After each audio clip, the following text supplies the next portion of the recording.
আল্লাহু আকবার। আল্লাহর প্রতি শুকরিয়া আদায়ে নিয়মিত মসজিদে নামাজ পড়তে যেতেন তৃতীয় লিঙ্গের জনগোষ্ঠীর সদস্যরা। কিন্তু এলাকার মসজিদে নামাজ পড়তে গেলে তাদের দেখে হাসাহাসি ও কটূক্তি করতেন অনেকেই। সেই ক্ষোভ থেকেই নিজেদের জন্য একটি আলাদা মসজিদ নির্মাণ করলেন তৃতীয় লিঙ্গের জনগোষ্ঠী বা হিজড়ারা। আগে আমরা দেখতাম যে হিজড়া নামাজ পড়তো না, উল্টাপাল্টা করতো, আমাদেরও আগে ভালো লাগতো না। এখন আমাদের এলাকায় প্রায় 40টা ঘর, প্রায় 40 জন হিজড়া আসছে। তাদের ব্যবহার দেখা, তাদের কাজকর্ম দেখে এখন আমাদের কাছে ভালো লাগছে।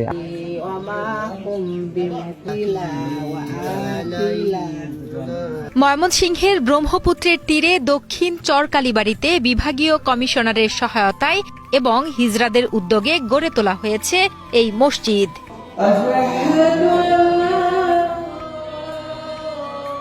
যেখানে তৃতীয় লিঙ্গের জনগোষ্ঠীর পাশাপাশি নামাজ পড়ছেন অন্যরাও।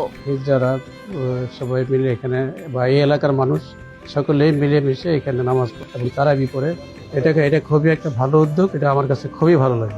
আমাদের কোনো সমস্যা নেই, আমরা তাদের সাথে সবাই মিলে একসাথে নামাজ পড়ি, ঠিক আছে, তারাবি পড়ি, ঠিক আছে, এখানে ইফতারি করতেছি, ঠিক আছে, বাসক নামাজ পড়তেছি, একসাথেই, আমাদের কোনো সমস্যা নাই। ময়মনসিংহ নগরীর দক্ষিণ চর কালীবাড়ি আশ্রয় প্রকল্পে ঠাঁই হয় তৃতীয় লিঙ্গের জনগোষ্ঠীর 40 জনের। স্থানীয়রা তাদের নামাজ পড়া নিয়ে হাসাহাসি করা ও বিব্রত হওয়ায় বিভাগীয় কমিশনার উম্মে সালমা তানজিয়ার সহযোগিতায় গত 26 জানুয়ারি তৃতীয় লিঙ্গের জনগোষ্ঠীর জন্য মসজিদ ও কবরস্থানের ভিত্তিপ্রস্তর স্থাপন করা হয়। নির্মিত হয় টিন শেডের এই মসজিদ। উনি বললো চল আমরা বিভাগীয় কমিশনের কাছে যাই। আমরা সবাই গেলাম, তো সব বিস্তারিত ওনাকে খুলে বললাম। এই জমিটা ওনারা মিলে নিয়ে আমাদেরকে দিচ্ছে মসজিদ গড়ার জন্য। মসজিদ গড়ার জন্য কিছু টাকাও দিয়েছে, আমাদেরও কিছু টাকা দিয়ে, বিভাগীয় কমিশনের কিছু টাকা দিয়ে আমরা আমাদের মতো করে নিজ নিজ দায়িত্বে নিজ নিজ উদ্যোগে আমরা এই মসজিদটুকু গড়েছি। আসলে তৃতীয় লিঙ্গের জনগোষ্ঠীর জন্য ব্রহ্মপুত্র নদের তীরবর্তী একটি মাদ্রাসা, 3 তলা মসজিদ কমপ্লেক্স সহ কবরস্থান ও একটি প্রাথমিক বিদ্যালয় নির্মাণেরও পরিকল্পনা রয়েছে বলেও জানান তারা। আমরা একসাথে গ্রাম অঞ্চলে একসাথে মিললে তার সাথে হিজড়া জনগোষ্ঠীর সাথে আমরা সবাই মিললে নামাজ পড়তেছি।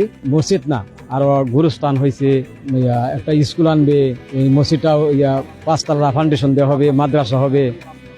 আমরা খুব আনন্দিত। আমাদের বিভাগীয় কমিশনার প্রতি কৃতজ্ঞ, নিজ থেকে আমাদের এই মসজিদের জায়গা এবং কি কবরস্থানের জায়গা ব্যবস্থা করে দিচ্ছে এবং এই মসজিদ করার জন্য অর্থায়ন দিয়েছে। আমরা এখন খুশি যে আসলে আমরা 5 ওয়াক্ত নামাজ পড়তে পারতেছি, কোরআন তেলাওয়াত করতে পারতেছি, আমরা তারাবি নামাজ পড়তে পারতেছি। একসময় হিজড়াদের নিয়ে ভুল ধারণা থাকলেও বর্তমানে তাদের কর্মকাণ্ডে বেশ খুশি এলাকাবাসী। তৃতীয় লিঙ্গের জনগোষ্ঠীর উদ্যোগে নির্মিত মসজিদে একসাথে মিলেমিশে 5 ওয়াক্ত নামাজ আদায় করছেন স্থানীয়রাও। এই এলাকার কিছু মানুষের যে তারা ভুল ধারণা ছিল, তারা অনেকে এখন ভুল ভাঙে আমাদের সাথে নামাজ পড়তেছে।